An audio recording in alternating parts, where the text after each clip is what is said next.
Thank you. Right. Are you suggesting that someone's trying to make a real-life sequel? Stab 2? Who'd want to do that? Sequels suck. 2 in the box! Ready to go. We be fast and They be slow. Wow. A second Super Saiyan? Second in order, perhaps, but by no means in stature. Your fight is with me now. And when I kill you, I will have killed the last Jedi. Man, I can't fucking believe this. Another basement, another elevator. How could the same shit happen to the same guy twice? Oh, please, please. By definition alone, they're inferior films. Well, hey everyone, this is Chris here at Inside the Sequel, the podcast show where we talk about movies, sequel movies that don't get enough love or attention, or maybe they just don't get talked about enough after the release. And this is the show where we bring them to light and we acknowledge them and we praise them and, just have really cool people talk about them. But today we have a very cool episode. It's one of our first animated movies because we did Shrek 2 already, so we have to do another one. But we are talking about the 2018 Pixar release, the long-anticipated sequel, Incredibles 2. It's time to make some wrong things right. Help me bring supers back into the sunlight. We need to change people's perceptions about superheroes, and Elastigirl is our best play. Better than me? Bye, sweetie. I'll watch the kids, no problem. That's not the way you're supposed to do it, Dad. They want us to do it this I don't way. know that way. Why would they change math? Math is math. okay, Math Dad. is math. Hello? Hey, honey. How are the kids? Everything's great. You know it's crazy, right? To help my family, I gotta leave it. To fix the law, I gotta break it. You got to, so our kids can have that choice. Thank you, young man. The screenslaver interrupts this program for an important announcement. Suit up. It might get weird. I'll be there ASAP. Where you going ASAP? You better be back ASAP. And to help talk about this with me is one of the biggest fans of Pixar I know. She wanted to do this episode. I was really happy that she wanted to because, she's fun to talk to. I know her pretty well. It is the wife of Daniel Epler, the brain behind the brawn, Stephanie Epler. Why don't you say hi? Hey, Chris. Hey, Steph. So, Steph, I've known you as long as I've known Daniel, right? So that's been a while. Pretty much. And it's taken you this long now to be on my podcast. It's taken you 4 years. You never invited me. I had to invite myself. It's because I'm shy. I don't know how to talk to people. Yeah, right. This coming from the boy who came over to my townhouse asking for honey when he was sick, like his first week at school. But yes, I was sick. I needed tea and no one would help me. But for anybody who doesn't know my personal life, Steph and I have been friends. At least I think we're still friends since college. We went to college together with Daniel. And she's basically been the mother of sorts for me when I had really bad adventures in college. And she's always watched movies with me because Daniel has always been the one curating watches for us, if I remember correctly, in college. Yeah, he loves telling people what to watch. Yeah, I mean, it's for the best, too. I think we watched some crazy stuff. Not as crazy, I think, as that time we watched From Beyond. In our fraternity room. It was you, me, and him. I was like, both of us, I think, was our first watch. I was pretty surprised. Yeah, I think I started just like cracking up because it felt so insane. I was like, I'm past the point of like this being a scary movie, and now it's just hilarious. Yeah, it was like Reanimator of sorts, where it's like really weird and like a lot of practical effects, and then some off-key sexual humor. And I'm like, that's kind of weird. But it's really good. Yeah, I like that movie a lot, actually. Yeah, and we also have to highlight here because everyone on Twitter loves you too, but it's been 2 years since you and Daniel have been married, but it feels like 4 years now because, I mean, weren't you basically married when you met? Yeah, Daniel's dad posted something on Facebook like, oh, you're an old married couple now, and I commented, we've been an old married couple since we started dating. It is true. I always wanted to go out, and then it was always one of you two saying you were tired to go out, so. But Steph, what I want to ask you since I have you on here, do you like sequel movies? This is a sequel podcast. You wanted to talk about one. I'm curious. I don't think I've ever asked you that. Yeah, so I like TV series and stuff because I don't have to keep getting to know new characters. And so I think that also feeds into like sequels and trilogies and whatnot. Like I don't have to keep getting to know new characters. I get to like pick up with these people that I already know I like and just have another story that I'm going to enjoy. That's so good. I've never thought of it that way. But yeah, I'm kind of similar that way. I like to continue on with people. I think that's part of the reason I like shows that are like at 20 minutes, you know, because you can binge so much. But like these longer episodes on TV, it's like, okay, I got the story with them. Let's meet someone new. Yeah, Daniel always says like he doesn't have the patience for a whole TV show. But to me, it's like, well, you can watch as much of a TV show as you want and then stop. But for a movie, you have to like put in all the effort to get to know new characters and figure out, I don't know, where are we now in the world and the genre and whatever. But a TV show, you know, you watch a couple episodes, now you know it, you're comfortable. You can just decide to pick it up anytime you want. That's true. That's very true. Dang, of course it takes a smart person to explain it in the best way possible on like TV shows and like sequels like that. That's honestly, I never thought to think of it like that. But do you have any like favorite sequel movies? Like, okay, so we're going to be talking about Incredibles 2. Obviously, Pixar, you love Pixar movies and they have so many sequels that are actually pretty rock solid. So do you have any in like particular you want to shout out that you actually really like?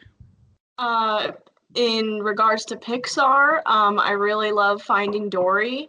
I remember when that came out, it was over the summer, so I didn't really have any friends because all my friends were from college, and I didn't have anybody to go see it with me. So I went and I saw it by myself. And that wasn't the first movie I saw by myself. I think the first movie I saw by myself was Inside Out, which was also such a good movie to see. But yeah, I was so excited for Finding Dory. I just went by myself, didn't want to wait for anybody, and I loved it. I cried during Finding Dory. Is it crazy? I haven't even seen Inside Out yet.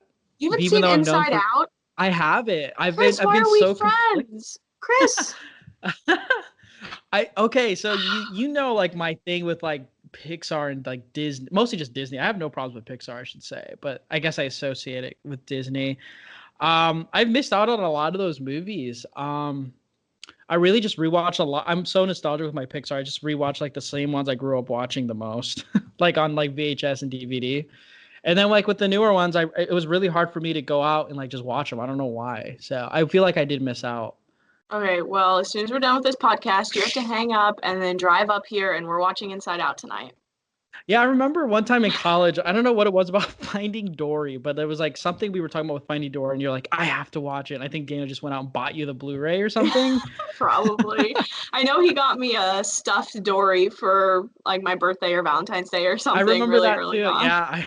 Yeah, he took me with him, and he's like, "Do you think Steph would like this?" I'm like, "I think anything Finding Dory Steph would like." Aww. But okay, so that's good. So what have you been watching lately? So you don't have a letterbox. I think most people on Twitter would find it really cool if you had a letterbox. You can join the like Daniel and I in like rating movies, and then that's the way I can stalk both of you instead of just Daniel, because I know like when Daniel will post like a letterbox review, I'm like, I feel like he watched that with Steph too, and then there will be a review or rating on that. So now if you have your own, I can stalk both of you on there.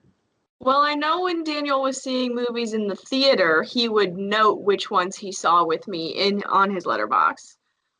So you could have seen them. I don't think he does if he just watches them at home.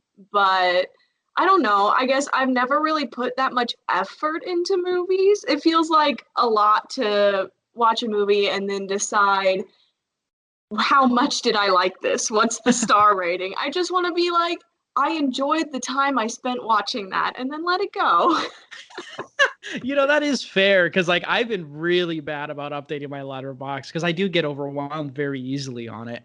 And it's not just like the rating, but it's like you can do like lists and you can do like diaries and stuff too. And I'm just like I want to do this and I want to do that. And it's like, I just watched this and I need to write about that. And it's just like, I don't know. Especially when it's a movie like you didn't do too well on and you want to write a review. And it's like, this feels like self-assigned homework in a way. But then again, nobody's really asking you to do it at all. So it's like all superficial. Yeah, I'm bad enough at updating my Goodreads when I read a book. Oh, You're trying to make me Goodreads. update something else now? Ugh. Dang, maybe you wrote like a Goodreads review that helped me on like a paper one time in high school or college, possibly. No. That's how I did assignments in college. Well, what have you been watching lately? Christmas stuff, I'm gonna guess. Oh, pretty much exclusively Christmas stuff. Well, right before we started recording, I was watching Elf. Elf is a comfort movie for me, and I spent like 2 or 3 hours this morning working, and it's Sunday, so I was mad about that. So I was like, I just want to watch Elf, and so I did. Last night, Dana and I watched Anna and the Apocalypse. Rewatched, I guess, because we watched it last year, I think. Oh, did you like it? I haven't seen it, and I know our friend Seth had really wanted to see it, and I don't think he actually ended up getting to. But it seemed like such a cool idea for a movie. Yeah, I like it. I've liked it both times we watched it. It's kind of a musical, which is fun. I like musicals, and so I think it's, every once in a while you get a little musical number that you can break for. But it's also a Christmas zombie movie. So, I mean, what's not to love? Right. So with Christmas movies, when do you start watching your Christmas movies? Like, do you just start as soon as October ends, or like, do you like ease into it? What's up? I definitely watched the newest Grinch movie in October, I think. September or October for sure. Way before the season should have started. Yeah, I heard you really love that movie, and I haven't seen it yet. I always thought it was so weird. When it first came out in theaters, it didn't come out in December. It came out in like November. Yeah. Well, the thing about that is it fixes all the things that the live action Grinch does wrong. Oh, explain. Well, I feel like the live action Grinch, the Who's are too mean. Like the whole point of it is it's supposed to be the Grinch feels bad about Christmas because of his past, but then when he takes Christmas away, he realizes, oh, they have Christmas spirit still. It's not still about whatever they get, gifts and stuff. Yeah. But in the live action Grinch, like they're still just so mean to him, it feels like, and I don't know, you don't really feel that Christmas spirit from Whoville. It feels way too busy and everything. But in the newest animated one, you definitely feel that, like, Christmas love and acceptance and everything. And it's just nice. I like it. Interesting. I kind of like that because I'm not a big fan of that live action Grinch movie. I think probably because of that. Like the backstory stuff of the Grinch is just so weird and off-putting, I guess, for like a quote-unquote kids movie. But I guess it's for adults too because there's a lot of adult humor in it. And Jim Carrey's performance is, I don't know. I've never been the biggest fan of Jim Carrey. But who voices the Grinch in the new one, in that Illuminations one? Oh, I have no idea. I'm sorry. No, it's okay. I didn't know either, but I don't know. When I saw the trailer, he seemed like he'd be more it seemed like a more interesting take on the character. Did you like watching like that old like animated one like on TV growing up? Because that's like my favorite. Yeah, that's my dad's like favorite Christmas movie because my dad is kind of a Grinch. I don't know why, he gets really mad when Christmas steps on Thanksgiving's toes, and I don't know. I think he feels like Christmas has become a little too commercialized, and so it makes him just not like it in general.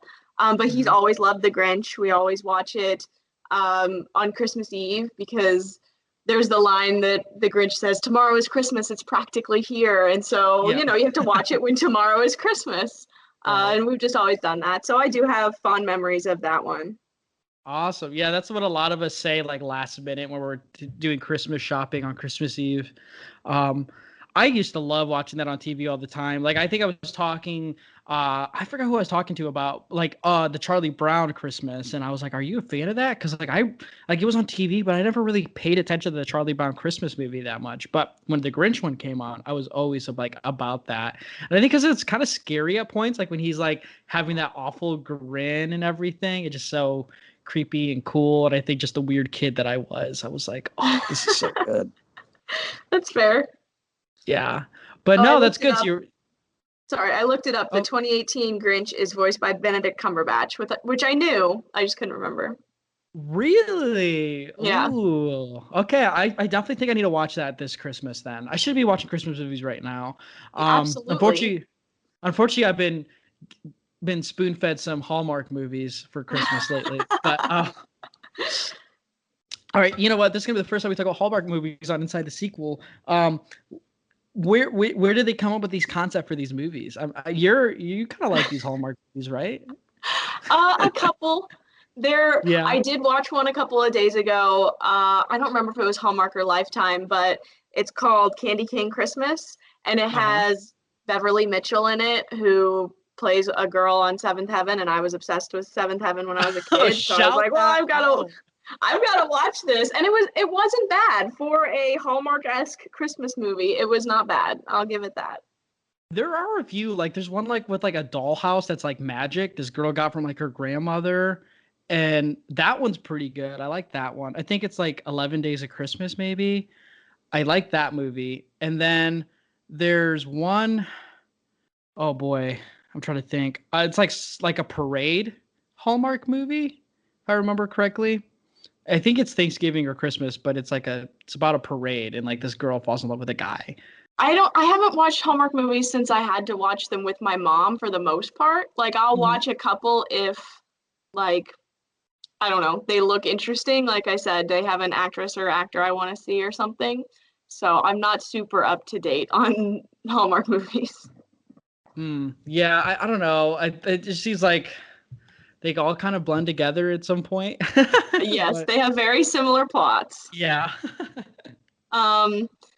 Now we did just watch 12 Dates of Christmas again recently, which is one of Daniel's favorites, and it's also kind of Hallmarky. I don't know if it's actually Hallmark or if it's Netflix or what, but Daniel loves it. Do they have their own streaming service? I'm curious. Or are they just all on Netflix? I think I have gotten like advertisements for a, Hallmark Lifetime kind of streaming service. And obviously the advertisements are based around Christmas because that's the only reason you want to watch those things. Right. And it's like $6.99 or something.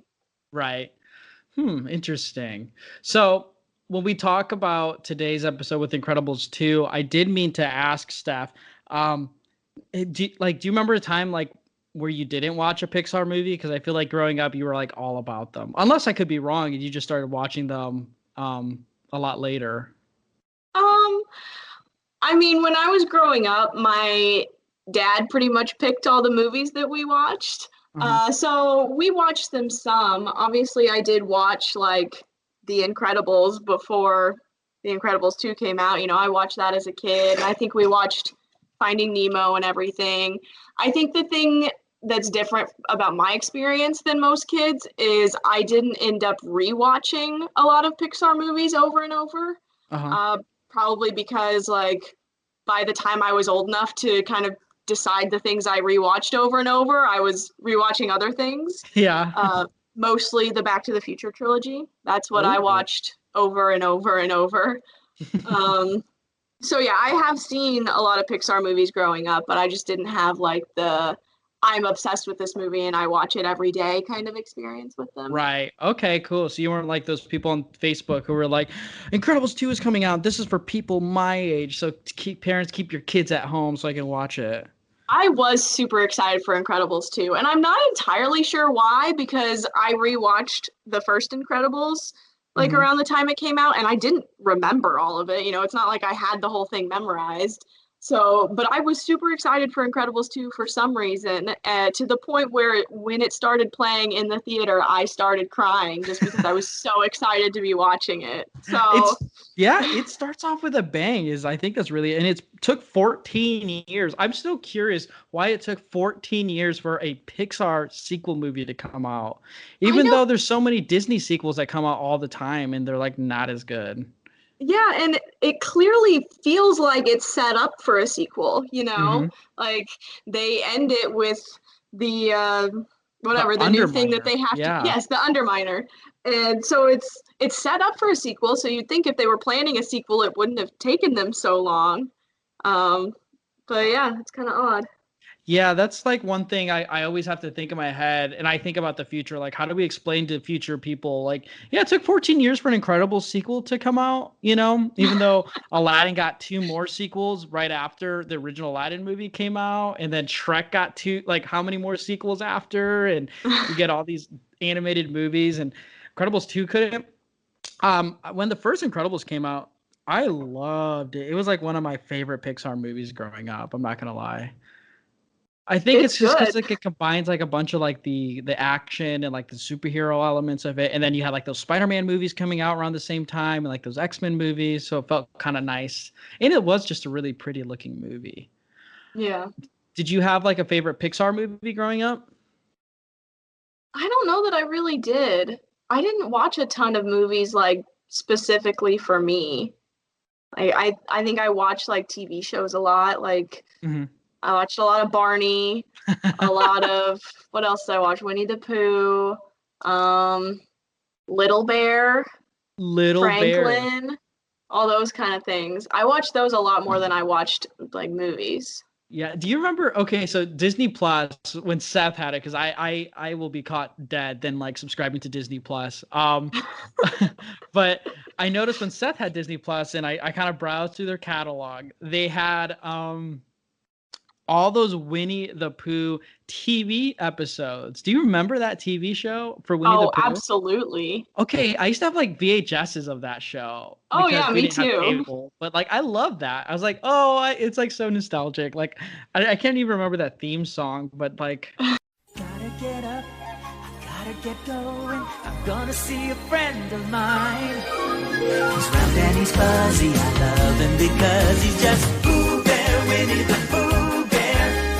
Looking for fun, chasing some honeybees. Pooh Bear, I know he's out there. Rumbly tumbly, climbing a honey tree, but never ends for us. We're so adventurous, feast every now and again. And when we're alone and there's nobody home, it's nice to be able to count on a friend like Pooh Bear, Winnie the Pooh Bear.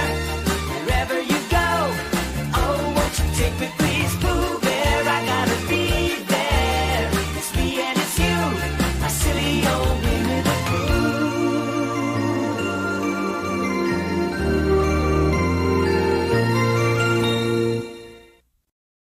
The back-to-back episodes, it was like so fun for me. I watched one of those episodes recently, which I mentioned in a podcast of Daniel's that I was on. I think it was the Halloween one. There was a movie we watched that reminded me of one of those episodes, so I had to watch the episode.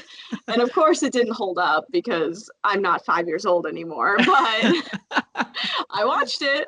Right. I remember one episode like was my favorite from that show where it was like they all like go to the grocery store, or like they travel to the grocery store, and it just did not work out. It stressed me the fuck out. Like as a kid. I don't remember that one. I don't know. It's like my whole childhood is just like little snippets of like TV or movie episodes. When who goes to the grocery store, I swear to God, that's what they did. But man, okay, so when it comes to like Pixar movies though, like growing up, I definitely would say like Toy Story was like my favorite though. That's fair. They're pretty good.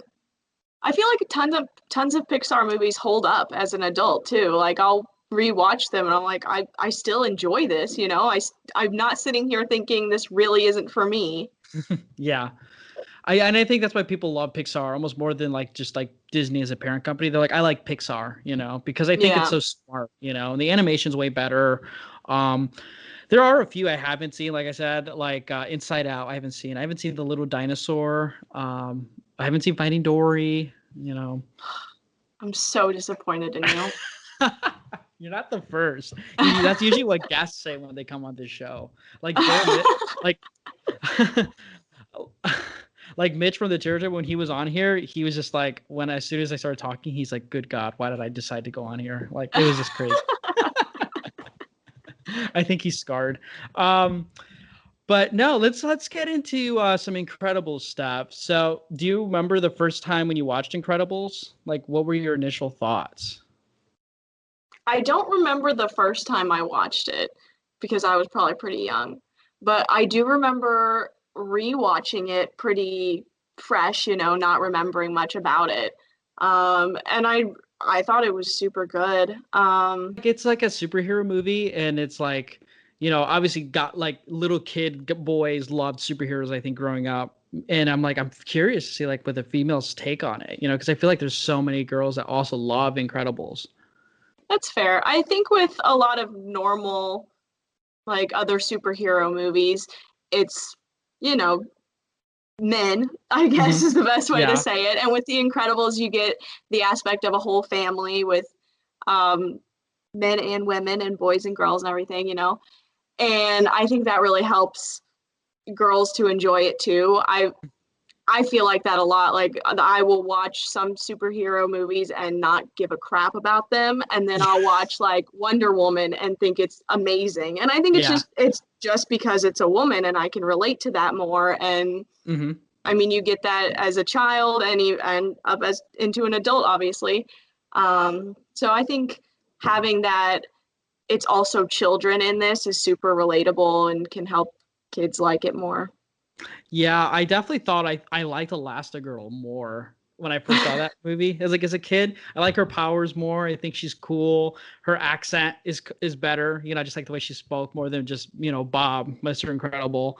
And you know, Violet's powers are really cool too. So like the invisibility with the telekinetic was so fun versus just Dash being fast. You know, I don't know. I just always thought that was really more interesting. And you get that with Incredibles too, because the movie is all about Elastigirl. And I think that's why I was really excited too for the sequel, was because I loved her character. Yeah. Yeah, I remember being super into Violet because, I don't know, I was also like a shy girl who wore my hair in front of my face, and I would have loved to be able to disappear. So yeah, I was totally into her, even like as a teenager. All those MCR fans were all about Violet growing up. Oh, you got me. Yeah, that is a good point though. When she hides her head when her crush looks her way, I'm like, boy, I know there's so many people who wish they were like that right now. And it's like, he looked at me. And when in the second movie, when he doesn't show up for the date and she walks out invisible to go get her ice cream, oh, there were so many times I wish I could have invisibly walked to the fridge to go get ice cream. That's so true. Oh man. Oh man. But yeah, that's so true. Like I think we relate to like certain, like that's what I think I loved about The Incredibles. Like I relate so much more to the side characters than like the main character, which I think is just Mr. Incredible, because the movie starts off with him and talking about like him getting married and all this other stuff. But I really just care about all the other people. Like I think I like Frozone even more, you know, like in his hilarious bits. I love Frozone's wife. Yes. Yeah, we never get to see her. Bum. No, but she's so sassy.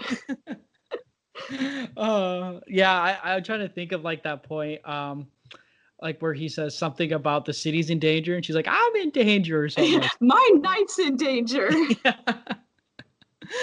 But so you said you cried when Incredibles 2 like opened up, right? I did. I was just so happy to be seeing it. Were you happy? Like, because the movie starts off immediately right after the first movie. It's like 14 years later, we're right back where the first one ended. I love that. I'm so glad they stuck with that. Yeah, I didn't actually notice that at first because I didn't rewatch the first one like close enough to when I saw the sequel, so I didn't even think about that, which is fine. It still worked, which is, you know, a sign of a good sequel is you don't have to remember the first one the whole time. Yeah. So yeah, I didn't even realize that. But then when I did realize it, I was like, oh wow, you know, they picked up immediately where it left off. And I think there are a couple of times in like the family's conversation where that timeline doesn't make sense. Yeah. Like in the first one, they've just kind of been able to first use their powers, you know, the kids have. And then in the second one, they're talking about like, I don't know, something about when they're able to use their powers, and they're like, oh, we've talked about this, but that doesn't make sense in the timeline. They haven't had time to talk about this. So just little things like that. But again, I didn't notice that until I literally watched them back to back the last couple of days. Yeah, and that's the tough part when you start off a movie right after the first one. You have to like keep in mind that timeline, and I feel bad for the Incredibles family because like right after the first movie, they have to fight another villain who in the second one is obviously a pain in the ass to deal with, and then they're immediately thrown into what the first movie started off with like the superheroes being painted in a bad light, you know.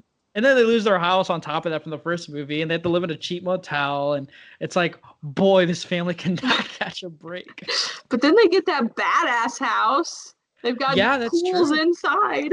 I thought that was a really good direction. I thought it was pretty timely too. I think that's why I really like the sequel. It's because it's after like the MCU movies have like been rolled out, and you know whatever Justice League was doing at the time, where it's so like self-aware of like the superhero genre and like just like the media and like the things going on in the world in 2018, which is a crazy time when you think about it now. And it's so like aware, way more than like that first movie ever was. I think that kind of works. Yeah. I don't know. I wish they kind of were gonna do like an MCU like acknowledgement, since that by that time when the sequel came out, the Disney owned Marvel. You know, it would have been crazy to see like a Pixar animated Marvel character. That would be interesting, like a crossover. Yeah, that's probably just the fanboy in me just hoping that would happen, but it probably wouldn't have made sense. But I love the animation style. It looks so good. Like when I look back and watch when I watch the first one again, the animation style in that second one is gorgeous compared to the first one. Oh yeah. That's, like, you know, that's not something I really pay attention to. So that's interesting that you point that out. Well, when I think of like animation from like Pixar, I think like the best looking Pixar movie was like Finding Nemo, you know? I think that movie was like so colorful, like so good. And I never thought like any other movie really kind of looked as good as that from Pixar. And but Incredibles 2, I think works just as good because like it's such updated technology. That's fair. So with Incredibles 2, what did you think of like the story? Because like I know like some people were like, oh, it's not still as good as the first movie, but like I kind of feel like sometimes that's nostalgia. Yeah, I think I agree because I might even like the second one better, honestly. Yeah, I think I just like the story of the second one better, and I'm not entirely sure why, but I do. Yeah. Well, I think it's better for, I don't know, because like in the first one with Mr. Incredible going to the island with Syndrome, who's such an obvious bad guy,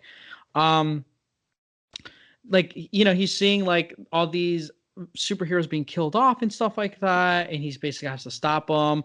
Like people think that works more, and I think it does work pretty well. But by this time now, Syndrome to me is just like a toxic, like comic book movie fan, you know, like that's what I picture him as. Like if in the real world Syndrome would be a Zack Snyder cut fan, you know, or something like that, which I'm not dissing because I'm excited for that Snyder cut release too, trust me. But I don't know, it's just so weird, and like just the obsessiveness of like a superhero or like a celebrity like that first one does. With the second one, it's a little bit more like, again, keeping superheroes in the real world, and the media just kind of turning it to these people helping people and maybe painting them in the light where they're not helping people, you know? And I think that kind of that question works a lot better, maybe just because it was in 2018. But I think that nostalgia-ness from the first one doesn't work as much on me. Even though I love that first movie, the second one I like just a little bit more what it's trying to say. And I just like Elastigirl's adventure more too. Yeah, I guess I don't really like Syndrome as a villain because I mean they show his villain origin story is just he wants to be like Mr. Incredible, but he literally gets in the way, and Mr. Incredible has to be like, hey, you're in the way, and then that somehow shaped him into a villain. Like it's not like he saw Mr. Incredible on the street and was like, oh, I love you so much, and he was like, well, screw you, I don't like you, you know. He literally got in the way and caused some problem. And just having that form such a major villain seems like an odd story to me, I guess. Yeah, it's like they could just say it goes into like the fandom of a celebrity, you know? Yeah. Like how many crazy people love a celebrity so much they do insane things for it, you know? Yeah. Oof. Right? Yeah, it's like if I ever saw like a celebrity, I'd be freaking out.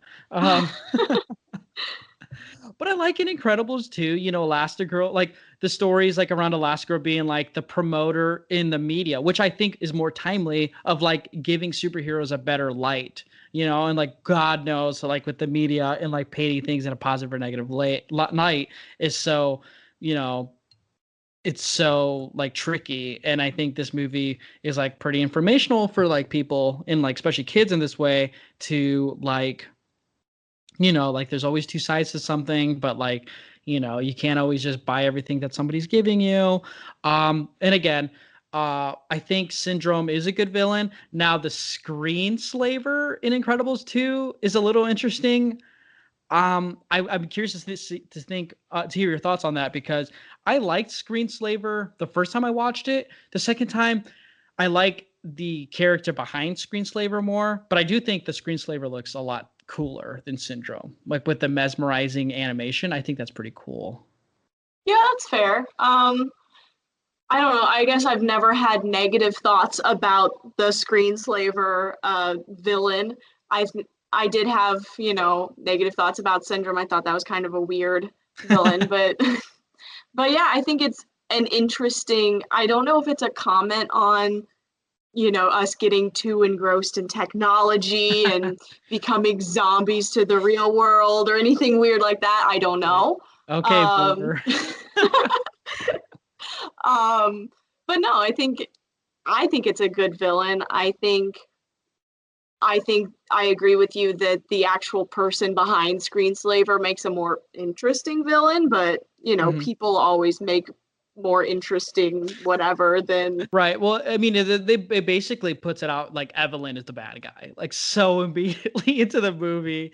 It's like, but it's like I feel like that's how they did it with Syndrome too, because I watched like Lord knows how many YouTube videos are of like why Syndrome's a better villain because of his origin. But it's like you watch The Incredibles, it's so obvious that Buddy is going to become the villain of the movie. Like who else is it going to be? You know. And in I guess this I movie, don't go into movies like thinking, okay, who's going to be the villain? Right. You know, until they reveal it. Right. It's for us kids who had action figures and comic books, I think, maybe. We're just too obsessed with the villain. You know, the whole Joker syndrome now. Where we like the villain more than the hero. Yeah, I can't wait. I really hope I can get a Joker 2 sequel like they had thought, so I can talk about it on this podcast. I'd be actually really excited for that. Oh, okay. Yeah, I'll probably have to have Daniel on here for that one, though, because he loves the Joker so much. No, he doesn't. No, he doesn't. Look at his letterbox.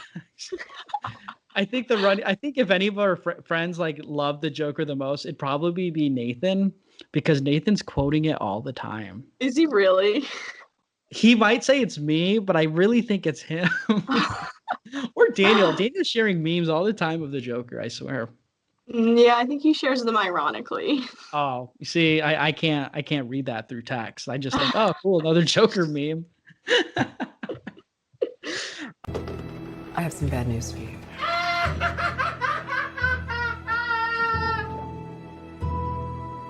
This is the last time we'll be meeting. You don't listen, do you? You just ask the same questions every week.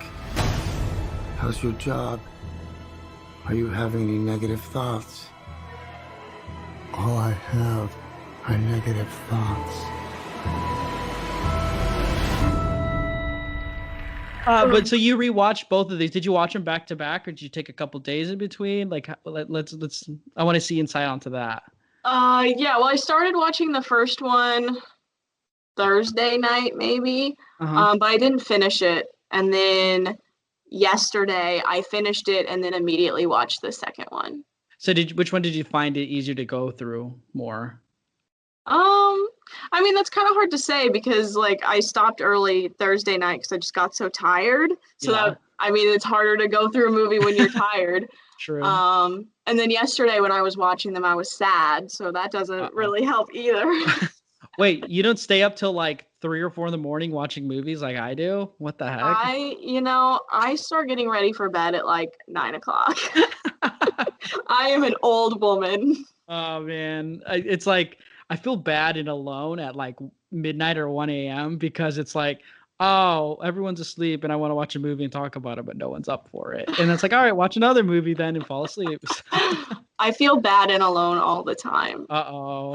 This is the show where everyone admits that. Every guest has admitted that at some point. You just make people feel so comfortable. Yeah, I doubt that. But Steph, so Incredible. I'm glad you talked about Incredibles 2 with me because I've always been of the opinion I liked the second one more, and I thought it was way worth the wait. In fact, the wait was maybe too long, but I'm just glad we got it for Incredibles 2. I seriously think the nostalgia plays a big part in that first one, which I don't think is a bad thing because nostalgia sells so well. But I think just from a technical standpoint, story standpoint, I just love the second one more.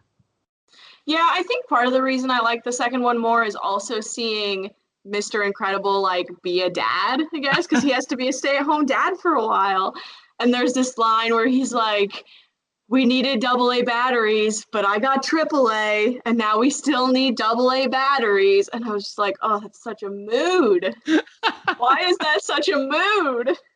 Right, and you have 2 cats, so basically the equivalent of like a Jack possibly too, right? Oh, absolutely. They're a mess. I love how Jack had like a better like role in this movie. He was so Oh, cute. yeah. I love all of his powers. I love that like Mr. Incredible stacks like a table and a bunch of books on his crib, and then he still gets out and he doesn't realize that's because he can literally go through walls. It's just so funny. Yeah, and that humor, the humor is so much better, I think, in the second one too. It's so, I don't know, I think it's just because it's updated humor, you know? Yeah. That's what I think. Just Incredibles 2 is just more updated. That's fair. Mm-hmm. So, Steph, are there any other Pixar movies you plan to watch in the future? Oh no. Or do you have like your Pixar movies you have to watch at certain times of the year? Well, now you've made me want to rewatch Inside Out, so I guess I'm gonna have to do that. Okay. Well, I'll have to join you to watch that one. You have to come watch Inside Out and Finding Dory because they're both amazing and they both make me cry. Oh man, I don't know if I'm ready to cry. I mean, I was like you with Toy Story 4. As soon as that opening for Toy Story 4 happened, I was already crying. Oh, I love Toy Story 4. I love Forky because he thinks he's trash just like I am. And I just feel that so hard. Oh yeah, mood, right? I just was like, I see the RC trapped in the gutter in the opening, and I'm like, no, because like I had like toy cars as a kid, and I'm like, I don't want to leave it out in the rain. Oh yeah, the movie's so good. Yes, Toy Story 4 I think is way better than 3 too. Hot take. I don't even know if that's a hot take. I think it should be the normal take. I have never been able to like rank all the Toy Story movies. I'm bad at ranking movies in general. Like Daniel asked me to say like what's your favorite whatever, and I just can't. I want to give everything all the love it deserves. I wish we were all like that because Daniel and all of us, like, we like to put guns to each other's heads and be like, rank the movies now and post it on Twitter. I know he always does that like top 10 at the end of the year of all the movies that came out that year. And so I like to do my top 10 too, but it's just so hard. And like he'll go through the movies with me and he'll be like, okay, these are all the ones you watched, and I'll try to like cut some out. And then later he'll be like, do you want to cut this out? And I'll be like, no, I like that one. He's like, you didn't like it when we watched it. And I was like, oh, but I want to like it. I want to give it love. That is such the worst when you watch a movie and you want to love it and you just cannot give it the love it deserves because it doesn't give you enough. It's like that bad high school boyfriend or girlfriend you had, like I liked him or I liked her and she was great, but just didn't work out. Oof. Yeah, probably sounds Don't like need to be thinking about that right now. Oh God. Yeah, it's the holidays. There's a lot of single people out there, I'm sure they're going through that. Don't go back. I'm not one of them. Yeah. All right. Well, Steph, it was really fun to have you on here as a first-time guest. One of my favorites. I'm glad we got to talk about Incredibles 2. But I definitely think you need to be back on here. Maybe when I watch Finding Dory, ? Okay. I can't promise when that'll be, though. I'll be your Pixar aficionado. I don't know if that's the right word for that. Pixar. It's like, there's like a group of like people my age who like they grew up watching every fucking single one of them. And it's like sorry, I didn't get to have that luxury to see every single Pixar movie growing up. You know, we had to rewatch the same ones we had all the time. Yeah, we didn't go to the theater a lot when I was a kid, so it was whatever came on Dish Network. So Dish. Oof. Do you remember cable TV? And now that we have all these streaming services. All right. Well, Steph, if anybody wants to talk to you, I'm sure you're more popular than me on Twitter anyway, but just in case, where can people find you for your thoughts and your opinions in that soon-to-come book? Yeah, you can find me on both Instagram and Twitter at Stephanie Epler, and that's Stephanie with an F. Yes, don't forget that. Don't be a sheep and just put it with the PH. But anyway, thanks so much, Steph, for being on here and talking about it with me. I'm so excited to have you on here again. And maybe we'll have Daniel on here too to chime in. We'll see. But if you enjoyed this episode, I definitely recommend people check out the podcast Twitter. It's on Inside Sequel at Twitter. You can follow me at Hertastic_Chris. You can check me out on Instagram, but honestly, just lame pictures with really cheesy captions on there, so you don't waste your time there. Don't forget to check out the YouTube channel at Hertastic Reviews. But this has been Inside the Sequel. And remember, if you're not watching The Incredibles 2 and Pixar films, I'm curious, do you even like films? But anyway, we'll see you next time.